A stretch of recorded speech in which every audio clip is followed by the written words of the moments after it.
तो गौतम अडानी और प्रधानमंत्री नरेंद्र मोदी के खिलाफ राहुल गांधी के तीखे आरोपों ने भारतीय राजनीति में तूफान खड़ा कर दिया है। कांग्रेस नेता ने सीधे तौर पर आरोप लगाया है कि अडानी समूह ने भारत और अमेरिका में रिश्वतखोरी और घोटालों को अंजाम दिया है। राहुल गांधी ने पूछा है कि अडानी इतने गंभीर आरोपों के बावजूद जेल से बाहर क्यों हैं? क्या मोदी सरकार अडानी को बचा रही है? इस सवाल ने बीजेपी को बैकफुट पर ला दिया है। राहुल गांधी ने प्रेस कॉन्फ्रेंस में प्रधानमंत्री मोदी और गौतम अडानी पर जमकर हमला बोला। उन्होंने कहा, अगर मोदी जी में हिम्मत है तो अडानी को गिरफ्तार करके दिखाएं, लेकिन वो ऐसा नहीं कर सकते क्योंकि अडानी का गिराना मोदी जी का गिरना है। अडानी ने बीजेपी और मोदी सरकार को फंड दिया है, इसलिए उन्हें बचाया जा रहा है। राहुल गांधी ने यह भी आरोप लगाया कि अडानी ने भारतीय अधिकारियों को $250 बिलियन करीब 2000 करोड़ रुपए की रिश्वत देने की योजना बनाई, जिससे उन्होंने बड़े पावर प्रोजेक्ट हासिल किए। दोस्तों, अमेरिका में गौतम अडानी और उनके भतीजे सागर अडानी के खिलाफ एक बड़ा मामला सामने आया है। अमेरिकी अदालत में दायर किए गए आरोपों के मुताबिक अडानी समूह ने भारत के सरकारी अधिकारियों को रिश्वत देने की योजना बनाई थी। इसके बदले अडानी समूह ने भारत को सबसे बड़ी सौर ऊर्जा परियोजना का अनुबंध हासिल किया था और 20 सालों में $2 बिलियन का मुनाफा भी कमाया था। तो मोदी अडानी गठजोड़ पर कुछ कांग्रेस नेताओं के भी बयान आए हैं। कांग्रेस प्रवक्ता पवन खेड़ा ने अडानी समूह के खिलाफ लगे इन नए आरोपों को भारतीय निवेशकों और आम जनता के साथ विश्वासघात करार दिया है। उन्होंने कहा है, ये आरोप बेहद गंभीर हैं। अडानी ने एक बड़ी योजना के तहत भारतीय अधिकारियों को रिश्वत देने के लिए खुद एक सरकारी अधिकारी से मुलाकात की थी। ये भ्रष्टाचार का सबसे बड़ा उदाहरण है, लेकिन मोदी सरकार पूरी तरह से चुप है। आखिर क्यों?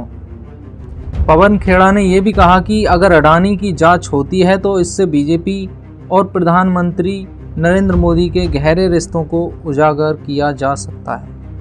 कांग्रेस नेता जयराम रमेश ने इसे मोदी सरकार की नाकामी बताते हुए कहा है कि अडानी के खिलाफ लगे आरोप इस बात का प्रमाण है कि प्रधानमंत्री नरेंद्र मोदी उनके संरक्षण में इस देश के संसाधनों का दुरुपयोग कर रहे हैं। ये भारतीय राजनीति और लोकतंत्र के लिए एक गंभीर खतरा है। अमेरिका में जांच हो रही है। केन्या ने अडानी के साथ समझौते रद्द कर दिए हैं, लेकिन भारत में कोई कार्रवाई नहीं हो रही। आखिर क्यों? क्योंकि भारतीय संस्थान पूरी तरह से बीजेपी के कब्जे में है।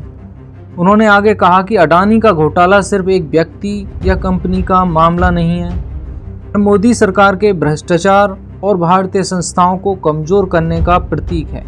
अब वक्त आ गया है कि अडानी की उचित जांच हो और दोषियों को सजा मिले। तो राहुल गांधी और कांग्रेस नेताओं के बयानों पर बीजेपी ने भी पलटवार किया है। बीजेपी प्रवक्ता सांबित पात्रा ने राहुल गांधी और कांग्रेस पर हमला बोलते हुए कहा है, राहुल गांधी हर बार मोदी जी पर झूठे आरोप लगाकर राजनीतिक माहौल खराब करने की कोशिश करते हैं।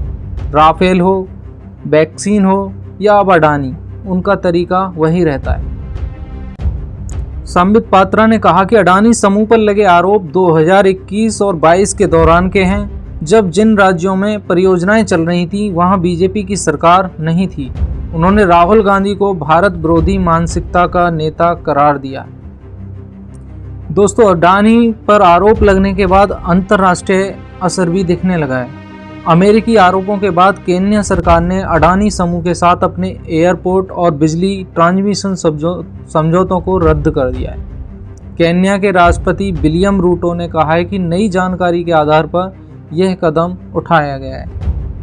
इसी बीच कांग्रेस का कहना है कि अडानी और मोदी सरकार के बीच एक गहरा गठजोड़ है। कांग्रेस ने सवाल उठाया है कि अडानी पर अमेरिका में घोटाले और रिश्वतखोरी के आरोप लगे हैं। अगर अमेरिका की एजेंसियां जांच कर सकती हैं तो भारत में क्यों नहीं? क्या मोदी सरकार अडानी को बचाने के लिए जानबूझकर चुप है? दोस्तों, गौतम अडानी और पीएम मोदी पर कांग्रेस के तीखे हमले ने बीजेपी को असहज कर दिया है। राहुल गांधी के आरोप, जयराम रमेश और पवन खेड़ा की प्रतिक्रियाओं ने इस मामले को और बड़ा बना दिया है। अब सवाल यह है कि क्या भारतीय एजेंसियां अडानी के खिलाफ कार्रवाई करेंगी या ये मामला यहीं दब जाएगा? दोस्तों, अडानी पर लगे आरोप 2024-25 के आम चुनावों में कांग्रेस के लिए एक बड़ा चुनावी मुद्दा बन सकते हैं। वहीं बीजेपी के लिए ये आरोप मोदी सरकार की छवि पर असर डाल सकते हैं। अब ये देखना दिलचस्प होगा कि आने वाले दिनों में इस राजनीतिक घमासान का अंत किस ओर जाता है। धन्यवाद दोस्तों, आज की वीडियो में इतना ही। आपको ये वीडियो कैसी लगी हमें कमेंट करके बताएं और वीडियो को लाइक ज़रूर कर दें। हमारे चैनल को सब्सक्राइब करना ना भूलें। धन्यवाद।